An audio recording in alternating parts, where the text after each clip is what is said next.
नहीं बल्कि जो संवैधानिक जवाबदेही भी है। सुप्रीम कोर्ट ने बार बार कहा है कि मतदाता सूची 100% शुद्ध होनी चाहिए।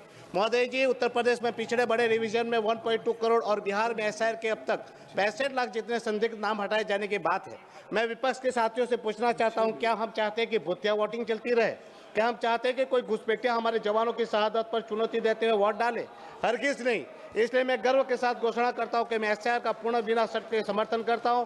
साथ में मेरे प्रदेश में एसआईआर की मांग करता हूं। लेकिन महोदय जी, विपक्ष के साथियों की आशंकाएं भी जायज है। एसआईआर का विरोध करने वाले कोई देशद्रोही नहीं है। वह केवल पारदर्शिता और निष्पक्षता चाहते हैं और संदेह का समाधान करना जवाबदेही भी है सरकार की, न कि हर सवाल को राजनीतिक साजिश के कहकर खारिज करना। महोदय जी, एसआईआर कोई साधारण रिवीजन नहीं है, बल्कि बाबा साहेब आम्बेडकर जी का एक व्यक्ति एक वोट एक मूल्य के सपने को साकार करने वाला महाअभियान भी है। ये हमारे लोकतंत्र के लिए आंतरिक सुरक्षा के सबसे बड़ा सर्जिकल स्ट्राइक है। किंतु इस अभियान की सफलता तभी संभव होगी जब यह पूरी तरह पारदर्शी, निष्पक्ष और सर्व स्वीकार्य हो।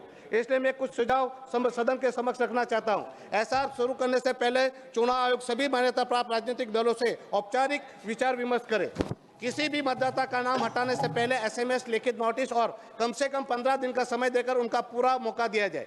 सभी मान्यता प्राप्त दलों के प्रतिनिधियों को बीएलओ के साथ घर घर सत्यापन में शामिल होने की अनुमति दी जाए। पूरी प्रक्रिया में रियल टाइम लाइव डैशबोर्ड बनाया जाए ताकि हर नागरिक देख सके कि उनके क्षेत्र में क्या हो रहा है। बीएलओ पर अत्यधिक दबाव के कारण उनकी आत्महत्या की दुखद घटनाएं हो रही है, उसका तुरंत संज्ञान लिया जाए और जिम्मेवारों पर कार्यवाही की जाए। जानबूझकर सर 2 मिनट भी नहीं हुआ मुझे तो 2 मिनट और दे दीजिए सर। 2 इंडिपेंडेंट, अरे सर वोट चोरी की बात हो तो आप तो भाषण चोरी कर रहे हैं। 2 मिनट तो दीजिए। जानबूझकर फौजी वोटर बनवाने वालों पर चाहे किसी भी दल से हो, एनएसए। आप मर्यादा रखिए। आप चेयर पे क्या कह रहे हैं, आप इस बात की मर्यादा रखिए। ये कोई बात है? आप संसद क्या हमारी भी क्या हम सर एक ही मात्र व्यक्ति है हमारे प्रदेश के। सभी दल सभी दल के नेताओं, आपको सभी दल के नेताओं से कहूंगा, आप लोग चाहते हैं कि आपके दल के ज्यादा से ज्यादा 3 मिनट तो दीजिए। आप ही बोलने लग जाएंगे, आप सभी बोलेंगे। आप 1 मिनट बैठ जाएं, 1 मिनट बैठ जाइए, आप बैठ जाइए। मेरा सब हनुमान जी बैठ जाइए, हनुमान जी बैठ जाइए। मेरा सभी दल के नेताओं से अनुरोध है कि आप चाहते हैं कि कोई चर्चा होती है तो हमारे दल के ज़्यादा से ज़्यादा सदस्य ले लें। आप देख रहे हैं कि आपके सभी दल के क्या बात है, किसी का पार्टी नहीं, आप मेरी पहले एक बात रूलिंग सुन लीजिए, फिर उसके बाद मैं 1 मिनट आपको दे दूँगा। 1 मिनट सुनिए। आनंद जी बैठे बैठे मत बोलिए। अगर आप कम से कुछ तो मर्यादा सीखिए। आप दादा बिना इस तरीके से नहीं, आपकी वरिष्ठता का ख्याल है। आप ये नहीं कहेंगे कि अगर इतना ज़्यादा संसद सदस्य 66, 66, 65 लोग कर तो समय की सीमा होगी कि नहीं होगी? अगर मेंबर ऑफ पार्लियामेंट आपके अधिक बोलेंगे तो समय वही है और समय को फिर कम करना पड़ेगा। इस नाते हमने अनुरोध किया कि 1 मिनट बोल लीजिए। चलिए।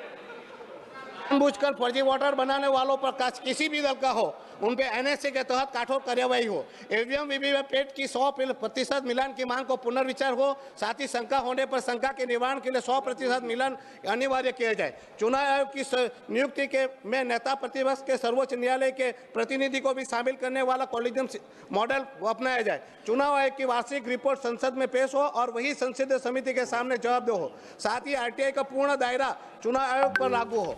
सुझाव आ गए सर, पूरा कर रहा हूँ। माननीय महोदय जी, मैं प्रस्ताव करता हूं कि सदन द्वारा सर्वदलीय संसदीय समिति तुरंत गठित की जाए जो एसआईआर की पूरी प्रक्रिया पर सतत निगरानी रखे और सदन को नियमित रिपोर्ट करे। धन्यवाद। अब राजकुमार, अब हो गई राजकुमार आपका ये बोल देंगे, लगता है कि उसका वोट सच मायने में रखता है।